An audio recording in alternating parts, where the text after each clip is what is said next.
June stared at the data on his screen until the numbers and symbols blurred together. Outside his small office at the Seoul Deep Space Signal Array, the city was quiet, covered in a soft evening rain. For 30 years, ever since a signal from the stars was first understood, the world had called it the melody. It was humanity's most beautiful discovery. It had all started with a blip. Decades ago, a telescope on Earth heard a powerful, strange radio signal from deep space. It was strong and then it was gone, like a door slamming shut in the dark. People called it the wow signal, named for the word a scientist wrote on the data printout. It was a mystery that was never solved. Then, years later, a second signal came. This one was not a blip. It was a river of information, a flood of complex mathematics, images of impossible worlds, and sounds that were not quite music. It took the best minds on Earth 10 years to even begin to decode it. What they found changed everything.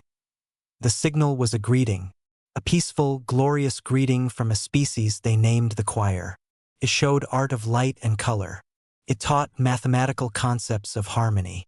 It shared philosophies of unity and cosmic connection. The message was clear. We are not alone, and we come in peace. The signal was perfect. Too perfect, June always thought. It ended centuries of conflict. Nations united. The old space agencies combined into one global effort. They built a fleet not for war but for welcome. Ships like the Jiangzhou now patrolled the asteroid belt, a honor guard for the day the choir would arrive. That day was almost here. Their vessel, a shining dot on every telescope, was passing Jupiter. Everyone on Earth knew the story. The melody played in public squares. Children learned about the choir in school. It was a time of hopeful waiting. But June could not find the hope. He was a linguist, a specialist in finding meaning in noise. His job was to study the tiny parts of the signal everyone else ignored. The empty spaces, the carrier wave, the structure underneath the beautiful art. And in that structure, he found a flaw. Or rather, a pattern that was too flawless. The main message was a symphony. But the underlying layer, the thing that carried the symphony, was a drumbeat. A steady, unchanging, mechanical pulse. It did not carry information. It was an effect. His instruments suggested it matched certain brainwave patterns. Patterns seen in deeply relaxed, highly suggestible states. He sat back, rubbing his tired eyes. His office was filled with papers and old coffee cups. He was not a popular man at the array. He asked difficult questions.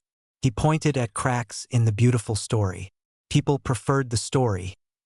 The only person who listened was Mina. She was a retired engineer who had worked on naval weapon systems.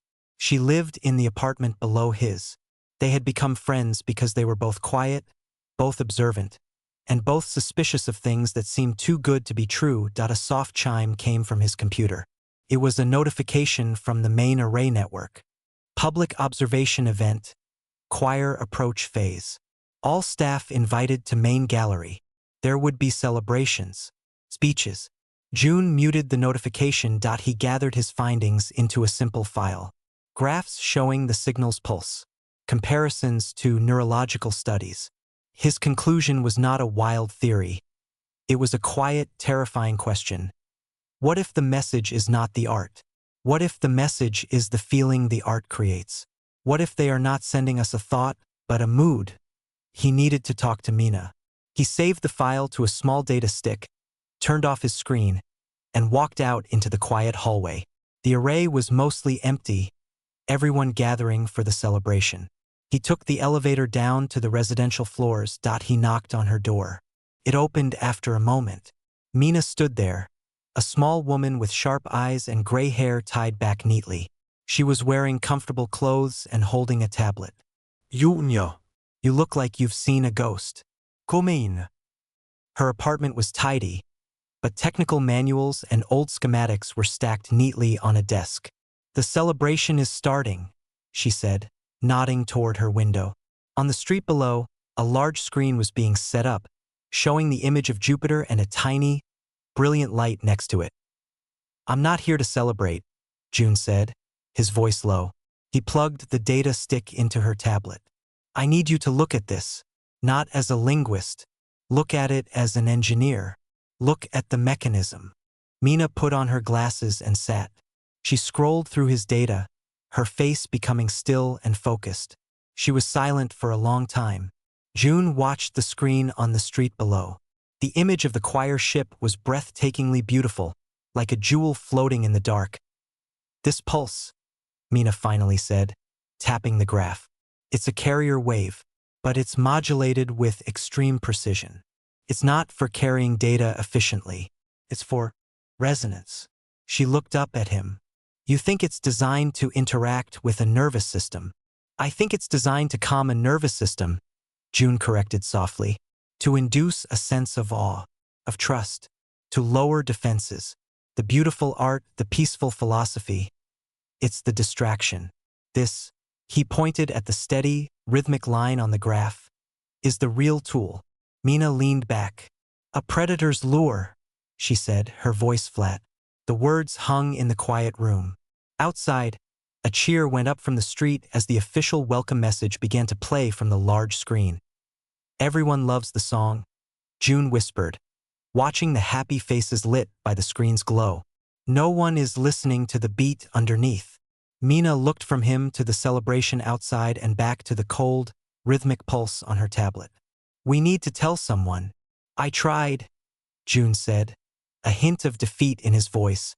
"My supervisor said I was seeing patterns in the noise, that I was suffering from contact anxiety, that the world has already accepted the truth." "Then we tell someone who hasn't accepted it," Mina said, her old military pragmatism taking over. "We don't tell the scientists. We tell the soldiers, the ones on the welcome committee who have guns, just in case." June felt a chill. "The fleet. The fleet," Mina confirmed. She stood up, her mind already working. "I know a way.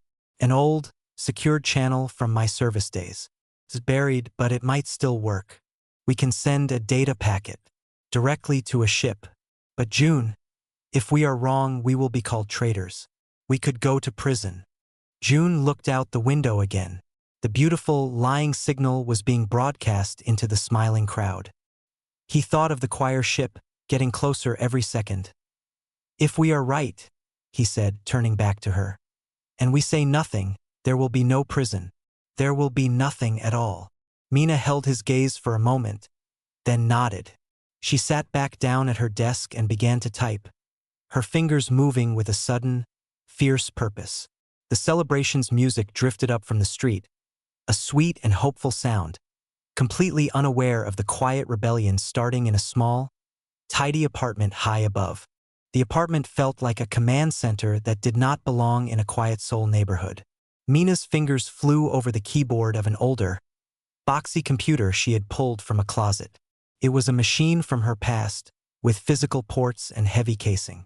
June watched, feeling useless, as she connected strange cables and typed commands into a black screen filled with glowing green text. "This is a secure line," she muttered, more to herself than to him. Or it was. Military-grade, point-to-point burst transmission.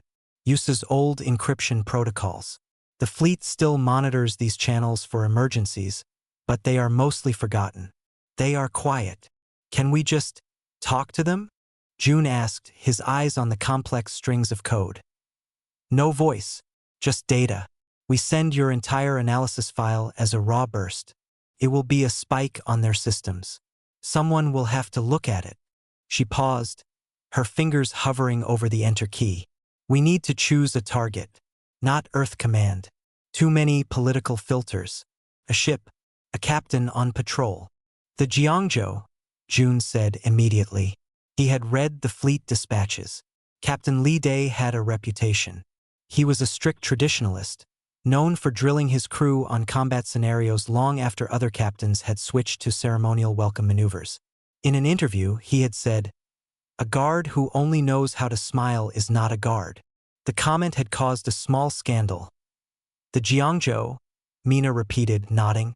She entered the ship's identification code. "Good. Now we need a header. A few words to make them open the file instead of deleting it as junk." They both fell silent. The weight of the moment pressed down on them. The music from the street festival was a faint, cheerful hum. How do you warn someone that the universe is not what they think? How do you break a beautiful dream with a few simple words? June looked at the graph on his tablet, the beautiful wavy line of the choir's artistic signal, and beneath it, the steady, relentless thump of the carrier pulse. He thought of predators in nature, the angler fish with its glowing lure, the gentle song of a predator meant to soothe its prey. Call it predator analysis, June said quietly. Subheader: The lullaby is the weapon. Mina typed it in. Her face was set in hard lines. That should get a soldier's attention. She looked at June. Last chance. Once I press this, there is no calling it back. Our names, my old access codes. They will be all over this. June walked to the window. On the big screen below, a scientist was giving a talk. The image behind her was the famous decoding of the choir's hello message, a stunning burst of fractal light. The crowd watched in reverent silence. He saw children on their parents' shoulders, their faces filled with wonder. He thought of that wonder being used as a trap. He thought of the entire human fleet, lined up in neat rows, bathed in that beautiful, pacifying signal. Their minds softened into awe while the elegant choir ship moved among them. For what purpose? Harvest? Slavery? Something worse? He turned from the window. Send it. Mina pressed the key. There was no dramatic sound. Just a soft whir from the old machine and a line of text on the screen. Burst transmission complete. Signal acknowledged. That was it.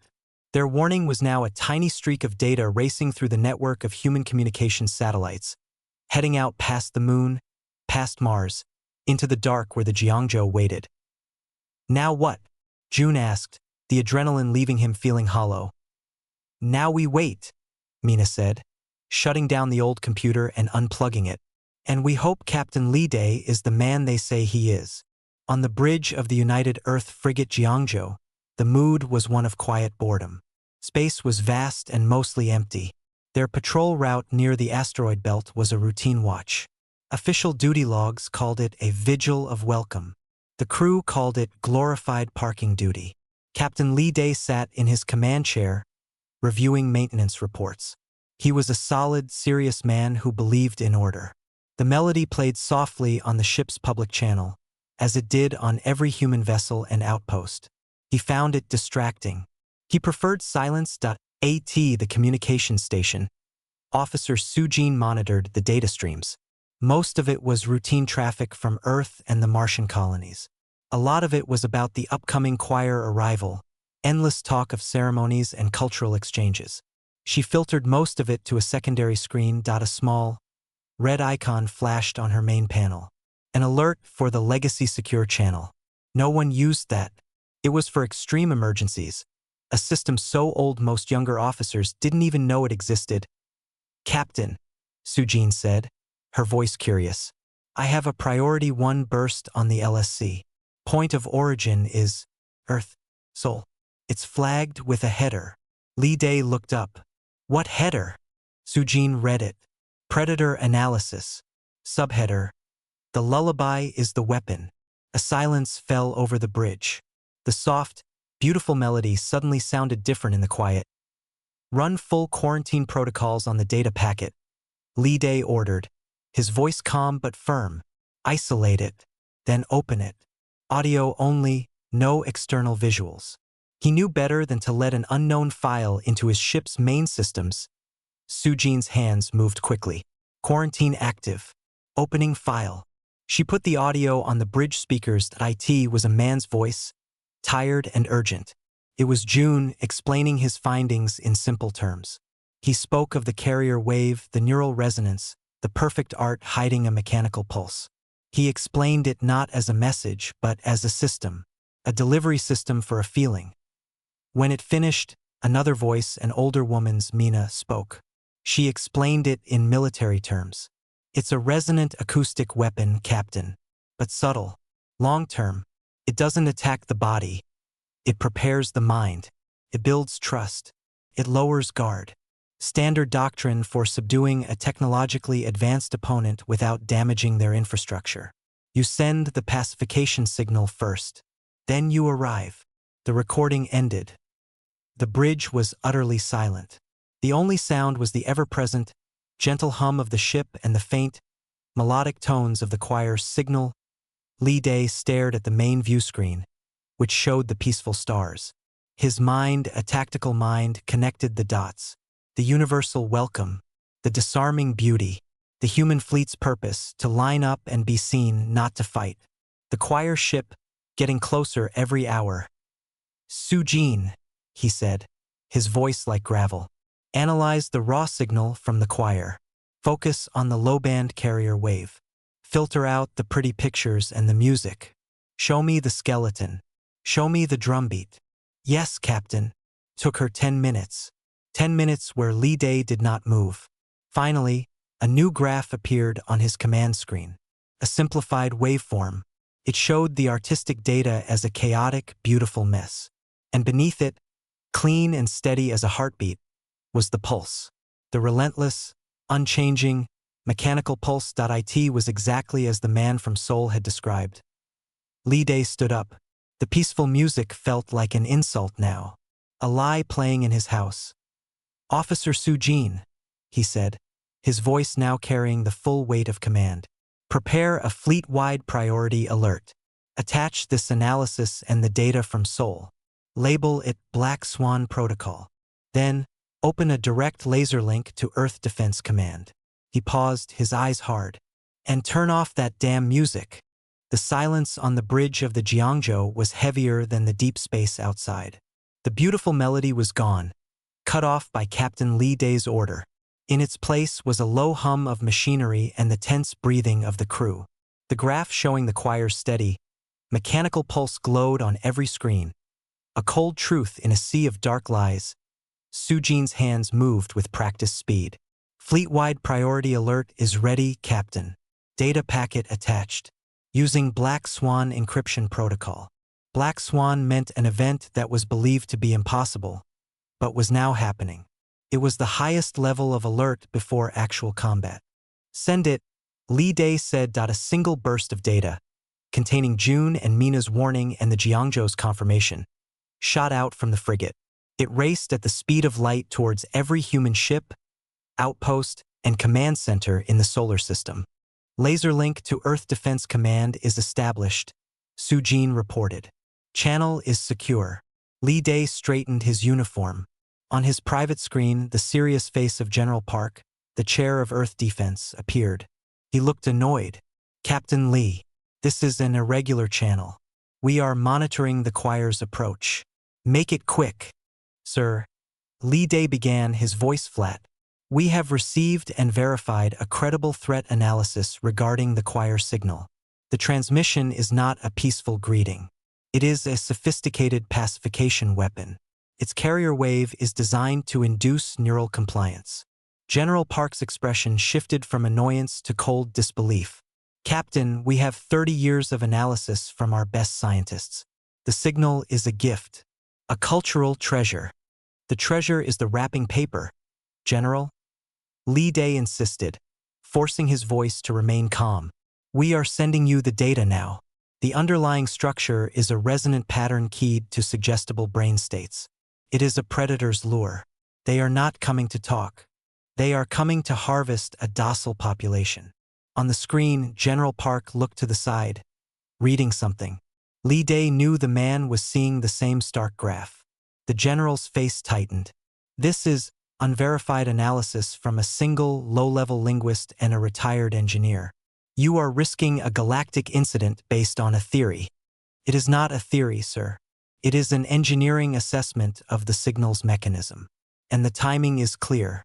Their ship will be in broadcast range of the main fleet in less than 12 hours. They will activate a focused version of this lullaby. Our crews will be incapacitated by awe before a single shot is fired." "This is fantasy, Captain." General Park's voice rose. "You are seeing monsters in the shadows. The entire world is waiting for this moment. I am ordering you to stand down. Do not transmit this alarmist data to the fleet. Await further instructions." Lee Day did not blink. "Sir, with respect, the fleet-wide alert has already been sent. The data is in the open. My duty is to protect human lives, not a political moment. General Park's face turned pale with anger. The line went dead. The screen went blank. Sujin looked up from her station, her eyes wide. Sir, Earth Command is issuing a counter-command. They are ordering all vessels to disregard our transmission as unauthorized and erroneous. They are commanding the fleet to maintain welcome formation. Li Day sat back in his chair. He had expected this. The beautiful lie was too powerful, too entrenched. It was easier for Earth to believe in peaceful aliens than in a trap from the stars. Status of our alert? He asked. Being received, sir, Sujin said, monitoring the responses. Multiple ship captains are requesting confirmation. They are confused. The Moscow and the Chandra are backing Earth Command. They are telling the fleet to ignore us. A civil war was starting. Not with guns, but with words and orders. And while they argued, the choir's beautiful ship sailed closer. Open a channel to the fleet, Li Day said. All captains, no Earth Command relay. Direct laser comm. Channel open. Li Day looked into the camera. He knew the faces of many of the men and women who would see this. They were soldiers like him. This is Captain Li Day of the Jiangzhou. He began, his voice weary but firm. You have seen the data. You have heard the analysis from Seoul. Earth Command has ordered you to ignore it. I am now ordering you to think. Think about your first day in basic training. What is the first rule when you are lost and under threat? He paused, letting the old memory surface for every veteran listening. You stop. You be quiet. You listen. And you question everything that seems too easy. The universe has just offered us the easiest, most beautiful answer imaginable. It has asked for our trust without earning it. I am not telling you to fire. I am telling you to stop listening to their song. Shut off the melody. All channels. Listen to the silence. And ask yourself if you are a guard on duty or a guest at a party waiting for the knife. He cut the transmission. For a long minute, nothing happened. Then, status lights on Sujin's panel began to change. One by one, ships across the fleet, the Toronto, the Mombasa, the Shanghai, reported switching to internal comms only. They were muting the universal signal. They were choosing silence over the beautiful LIE.IT was not a full victory.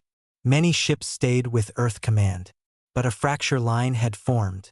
A line between those who wanted to believe and those who were willing to doubt. On the main viewer, a new alert flashed. The choir ship had just passed the orbit of Saturn. The speed was constant. Its course was direct. In 6 hours, it would be close enough to hail the human fleet.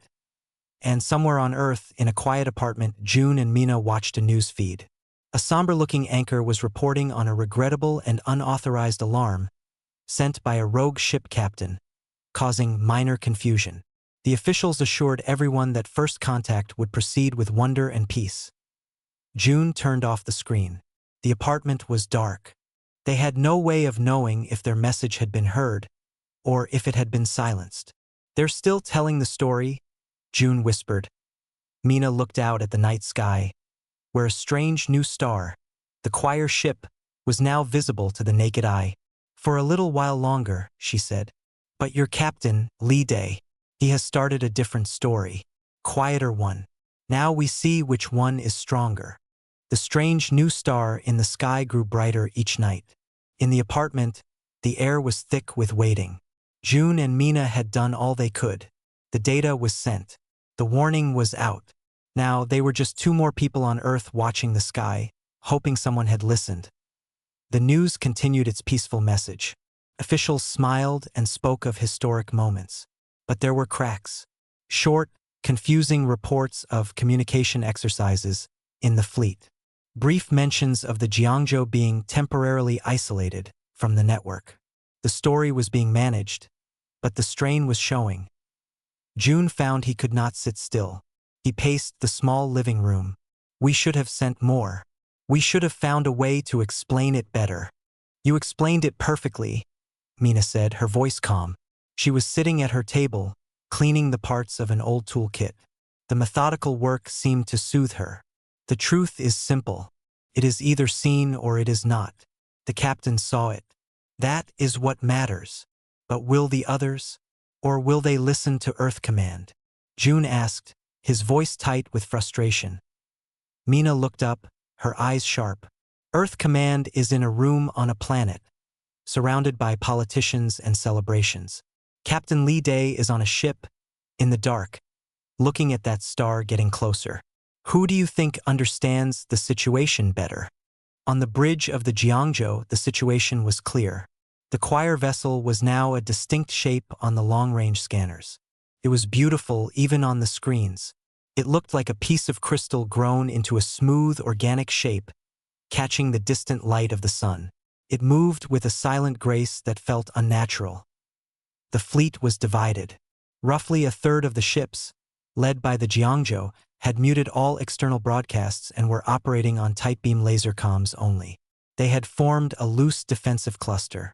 The other two-thirds remained in the formal welcome formation, a neat line between Mars and Jupiter, their communication channels open. They were still receiving the constant, soothing stream from Earth. Captain Lee Day watched the tactical display. It was a mess. A unified enemy was one thing. A split fleet and a confusing command was worse. Captain, Sujin said, the choir ship is entering standard hailing distance. It is powering up a focus broadcast array. Energy signature matches the carrier wave frequency from the analysis. This was it. The first test. All Jiangzhou Group ships, confirm status. Lee Day said into his command mic one by one. The voices came back. Toronto standing by. All external receivers offline. Mombasa standing by. We are deaf to them, Captain. Shanghai ready. We hear only silence. Lee Day allowed himself a small breath. His group was protected for now. Their minds were their own dot on the main viewer. He switched to an optical feed of the ships in the welcome formation. They hung in space, lights glowing warmly, like peaceful islands. Then, the choir ship broadcasted. There was no sound on the Jiangzhou's bridge, of course, but the effect on the other human ships was immediate and visible. On the Moscow, the ship at the head of the welcome formation, its running lights pulsed gently in time with a new, unheard rhythm. A signal of acknowledgement. A general hail from the Moscow came in, the voice of its captain filled with profound emotion.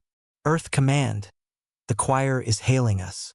Their focus signal, it's indescribable. It is a wave of pure understanding, a feeling of total peace. I have never felt such clarity. Other ships in the formation began sending similar messages. Reports of beautiful visions, feelings of unity and love. Crew members weeping with joy over the comms on the Jiangzhou. The crew listened to these transmissions with pale faces. It sounded wonderful. It sounded like the dream they had all been promised. Sujin looked at her captain, a flicker of doubt in her eyes. Sir, what if we are wrong? What if it really is just peace? Lee Day watched the Moscow on the screen. Its weapon ports, which were supposed to be closed for the ceremony, remained closed. Its defensive shields, which should have been at a low standby, were completely powered down. The ship was a sitting duck, bathed in a feeling of perfect safety. He is not describing a conversation, Lee Day said quietly, his eyes fixed on the vulnerable ship. He is describing a feeling. He is not reporting what they are saying. He is reporting how they make him feel. That is not contact. That is intoxication. As if to prove his point, the choir ship began to move. It did not slow down to take its place in the formation. It did not stop to talk. It changed course, gliding smoothly and directly towards the line of human vessels. Its path would take it right through the center of the welcome formation.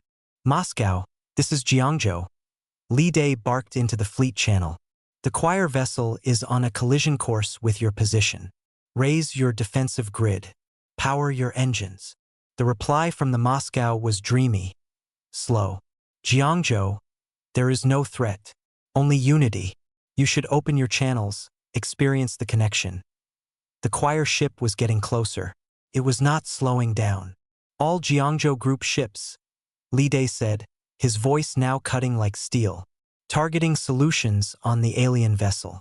Do not lock yet, but light your engines. Power your weapons. Let them see we are awake. Across the scattered group of ships that had listened, engines glowed to life. Weapon ports slid open.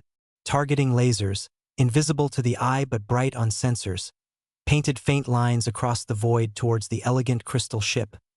The choir ship did not change course. It did not speed up or slow down. It simply continued its serene path towards the Moscow, as if the armed ships pointing guns at it were not even there. It was the most arrogant thing Li Day had ever seen. It was the confidence of a predator that had never been challenged, that had never seen its prey do anything but lie down. His last doubt vanished. A peaceful species would have stopped, would have hailed, would have shown caution. This ship did not pause. It expected the universe to make way. Li Day opened a direct, focused laser link to the choir ship. It was a standard first contact protocol, now horribly twisted. He sent a single, prearranged symbol of peace from the original melody, a simple mathematical greeting. For a moment, nothing happened. Then the choir ship replied, but not on the laser link. It broadcasted again, widely, powerfully. A new wave of that pacifying signal, even stronger, washed over the welcome formation. On the Moscow, the captain sighed over the open comms. "Oh, it's so beautiful." And the choir ship, serene and untouchable, drifted to within a few kilometers of the Moscow, well inside the range where any alert captain would have raised shields. It was inspecting its pacified prey. Li Day looked at Sujin, then at the tactical screen showing his small group of ready ships against the single, arrogant alien vessel. "Send a new signal to the choir," he said, his voice cold and final. "Use their own mathematics. Send them one human word." Sujin nodded, her fingers ready. "What word, sir?" Li Day looked at the image of the predator nestled among his sleeping fleet. "Send them, NO." The single word, translated into the choir's flawless mathematical language, traveled across the void. It was not a broadcast. It was a sharp, focused laser pulse straight from the Jiangzhou to the elegant crystal ship. It carried no music, no art, no subharmonic pulse. Just pure, simple meaning. On the bridge of the Jiangzhou, the crew held their breath. The only sound was the steady hum of engines at full readiness. Captain Li Day watched the main screen, his hands clasped behind his back. The choir ship floated near the Moscow, a luminous predator next to its mesmerized prey. For several seconds, nothing changed. The alien vessel continued its serene drift. Then, its smooth movement stuttered. It was a tiny jerk, as if the ship itself had taken a small, surprised breath. The gentle glow along its crystal hull flickered once. Twice. A new signal came from the choir ship. This was not the wide, beautiful pacification wave. It was a tight, direct query on the same laser link Li Day had used.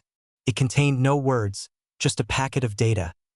A repeat of the most peaceful, welcoming segment of the original melody, as if reminding a stupid child of the correct answer. Li Day felt a cold smile touch his lips. They were confused.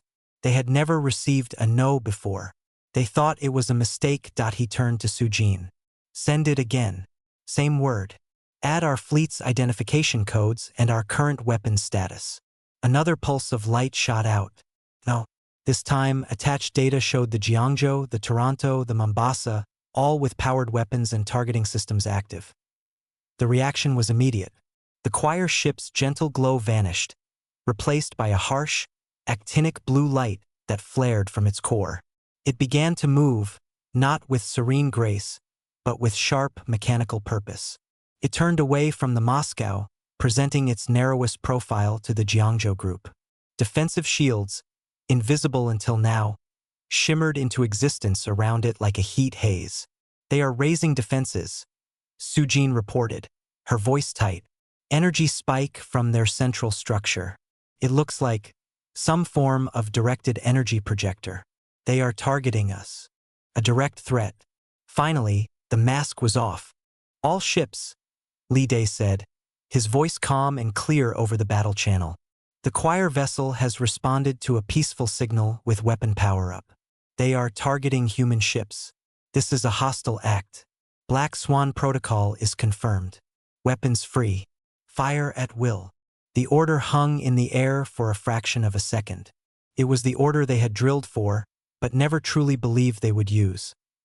Then, space lit up. The Jiangzhou fired first. Its main railgun, a magnetic accelerator built to fire solid slugs at a fraction of light speed, gave a silent shudder. A tungsten projectile, no bigger than a man's arm, streaked across the distance. It hit the choir's shimmering shield in a flash of violent light. The shield held, but rippled like a pond struck by a stone. The Toronto and Shanghai fired next. Missiles, their engines igniting in brief, bright flowers of flame, raced towards the target. The choir ship fired its own weapon, a beam of coherent golden light.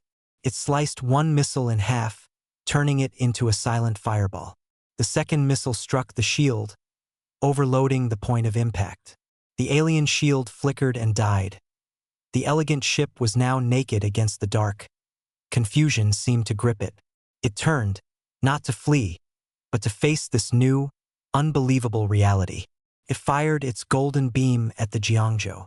The beam struck the frigate's forward armor, melting a deep, glowing gouge into the metal. Alarms blared on the bridge. Minor hull breach.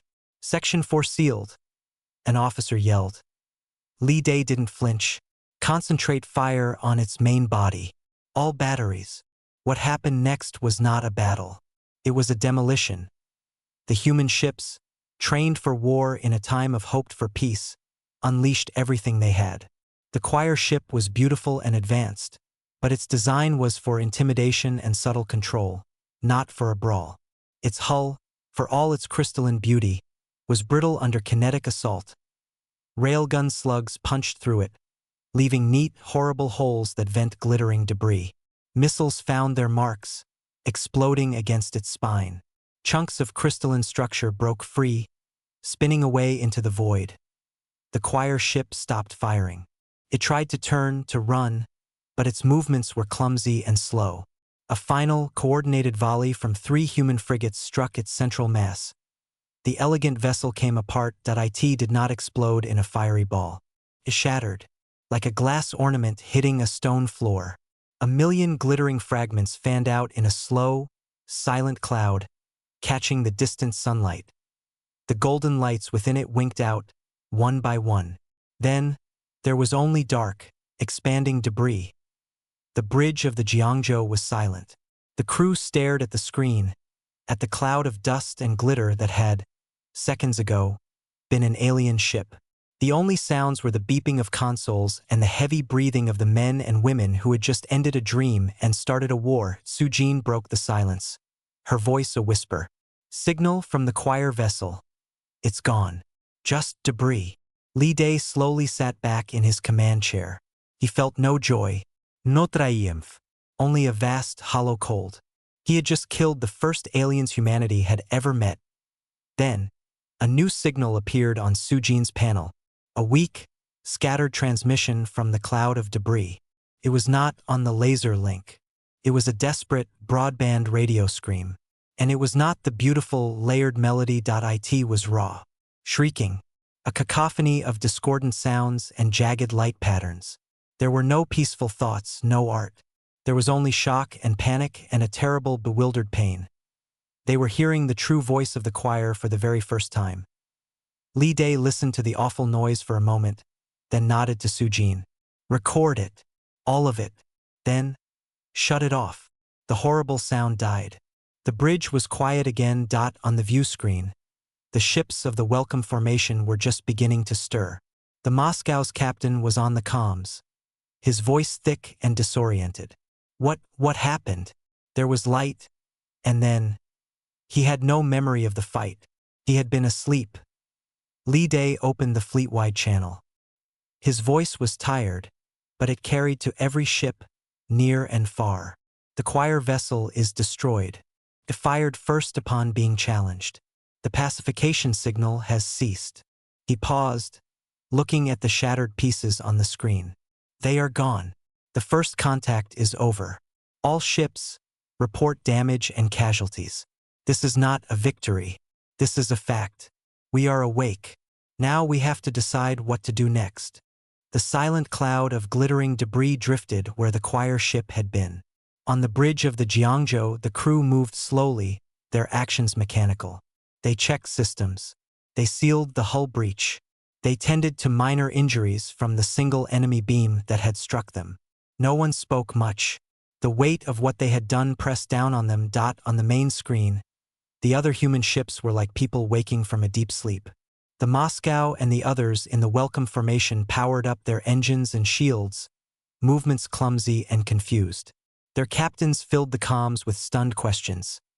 Jiangzhou, confirmed situation. We saw an engagement. Was that real? Our sensors show alien vessel destroyed. Please advise. Earth Command is demanding answers. What do we tell them? Captain Li Day listened to the voices. They were the voices of men and women who had been dreaming a beautiful dream, only to be shaken awake into a nightmare. He felt no anger towards them now. They had been under a spell. A very real technological spell. Su Jin, he said, send the combat recording to the entire fleet. Include the final transmission from the debris. Send it to Earth Command as well. No commentary. Just the facts. The recording would show everything. The choir ship ignoring hails, targeting them, firing first. It would show the true, shrieking voice from the wreckage. Let them see and hear what peace really looked like. The response was not immediate. The fleet fell into a deep, processing silence as every ship reviewed the data. The silence from Earth was even deeper. Li Day used the time. He ordered his small group of ships to form a protective perimeter around the debris field. There were no escape pods, no life signs. Whatever the choir had been, it was gone. But the pieces were evidence. The truth was in those broken crystals. Hours passed. The sun, distant and small, cast long shadows from the floating wreckage. Finally, a new signal arrived, not from Earth Command, but from the captain of the Moscow. His voice was different now, clear, humbled, and grim. Jiangzhou, this is Moscow. We have reviewed the data. We understand now. We were compromised. My ship, my crew. We were not in control. We owe you our lives. My ship is at your command, Captain Lee. One by one, the other ships that had been in the welcome formation sent similar messages. Shame, anger, and a new, hard resolve. The fracture in the fleet was healing, fused together by the cold truth of the recording. The message from Earth Command came last. It was General Park. He looked older on the screen. The celebration lights were off behind him. His office was dark. Captain Lee, the general began, his voice hollow. The data has been received and verified by independent panels. The conclusions are undeniable. He paused, struggling with the words. Your actions, though in violation of direct orders, appear to have been correct. The Black Swan Protocol is ratified retroactively. You are to secure the debris field. A science team is being dispatched. It was not an apology. It was a bureaucratic correction. But it was all Li Day would get. Understood, General? Li Day replied, his voice flat. There is more, General Park said. The public, they are still listening to the melody. They saw the celebrations. We cannot just tell them we destroyed our first alien contact. There will be panic. There will be chaos. Li Day thought of the people on Earth, the children watching the skies, June and Mina in their apartment. They deserved the truth, but the truth was a weapon all by itself. What is your order, sir? Li Day asked. We will manage the narrative, General Park said, his eyes weary. Un tragique accident. A misunderstanding. We will say the choir ship suffered a catastrophic failure. We tried to help but could not. We will mourn them. Li Day felt a twist of disgust in his stomach. They were going to wrap the lie in another, sadder lie. They were going to mourn the predators. And the signal, General? Li Day pressed. The melody is still playing on every channel on Earth. It is a weapon. You have seen the data. General Park nodded slowly. It will be removed. Quietly, over time, we will say we are moving to a new joint communication format. It will fade away. He looked directly into the camera. This is how we keep the peace, Captain. Not with guns out here, but with careful words down there. Do you understand? Li Day understood. He just didn't like it. Yes, sir. The transmission ended. Li Day sat in the quiet of his bridge. He looked at the debris on the screen, then at the stars beyond. The universe had just become a much darker, much quieter place. The beautiful music was a lie. The silence was the truth. Sujin, he said, prepare a tight beam message. Destination: Seoul, South Korea. Personal encryption. For the linguist, June, and the engineer, Mina. Sujin nodded. Ready, sir. Li Day thought for a moment. What do you say to the two people who saw the monster first, who rang the bell no one wanted to hear? He began to speak, his voice low and steady. This is Captain Li Day of the frigate Jiangzhou. Your analysis was correct. Your warning was received. Because of your work, the fleet is intact. Human lives were saved. The threat is gone. You will not hear this in the news. The story they tell will be different. But know this, in the silence we have now, your truth is the only one that matters. Thank you for not being silent. Jiangzhou out. He nodded to Sujin. She sent the message, a tiny pinpoint of truth shooting towards Earth, hidden in the flood of careful, managing words. Li Day turned his chair to face the main viewport. The stars were sharp and cold. The welcoming committee was over. Now they were sentries again. They knew what lurked in the beautiful dark.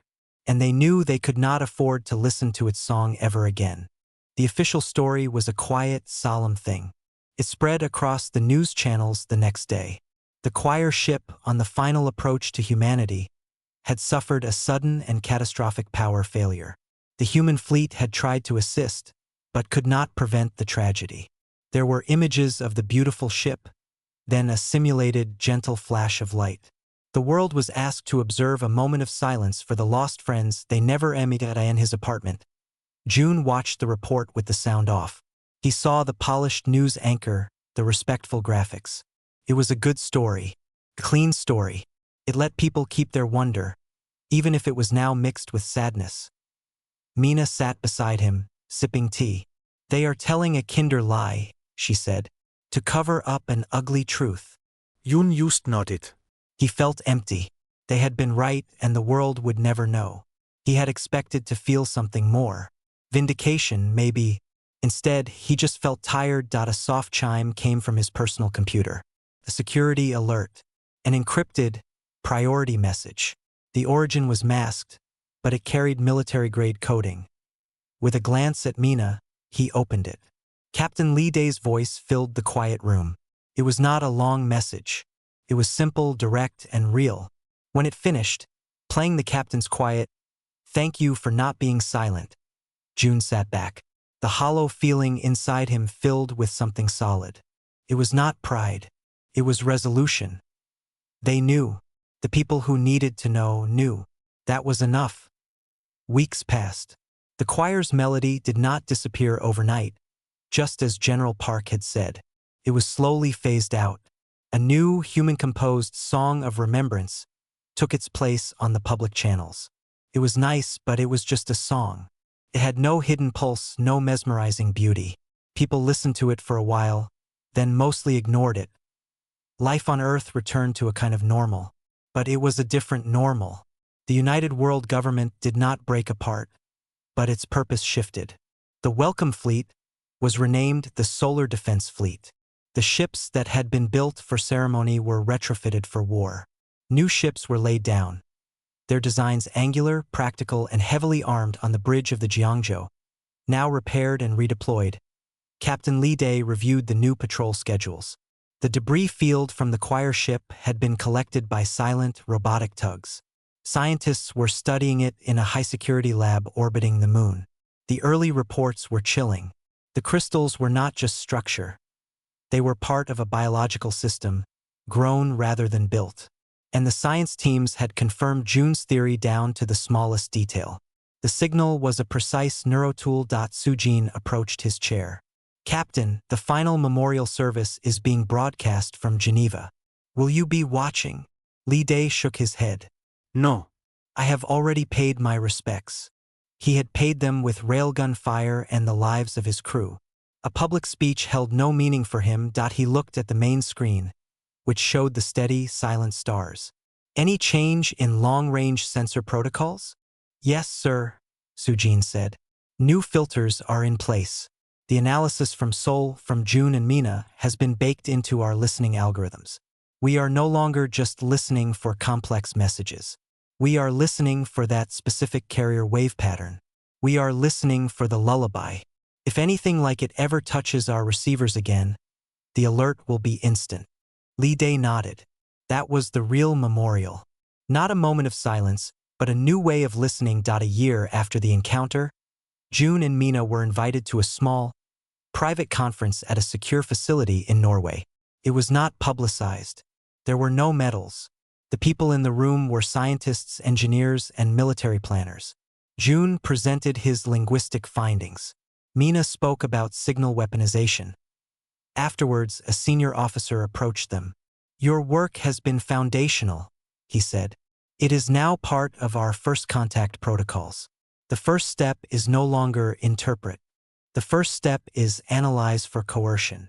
We will never be caught like that again. On the flight back to Seoul, Mina looked out the window at the clouds below. We changed the world, she said, and no one will ever have a parade for us. Good, June replied. He was looking at the official report from the conference. It was classified. Its title was simple: Project Lullaby, Countermeasures for Coercive First Contact. Parades are for dreams. This is for the morning after. The Jeongjo patrolled the edge of the solar system, a sentry in the dark. Captain Li Day often stood before the main viewport. The universe was vast and quiet. He no longer wondered what was out there with a child's hope. He wondered with a soldier's caution. He knew the truth now.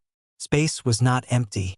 It was full of voices, and some of those voices told beautiful, comforting lies. His job, humanity's job now, was to listen past the song, to hear the intent, to have the courage not just to say hello, but to say no. The new signal humanity was sending out was not a complex melody. It was a simple, repeating data packet transmitted from the edges of the system. It contained basic mathematical principles, a map of the solar system, and one line of text, translated into every code and language they could devise. It did not ask for friendship. It did not offer peace.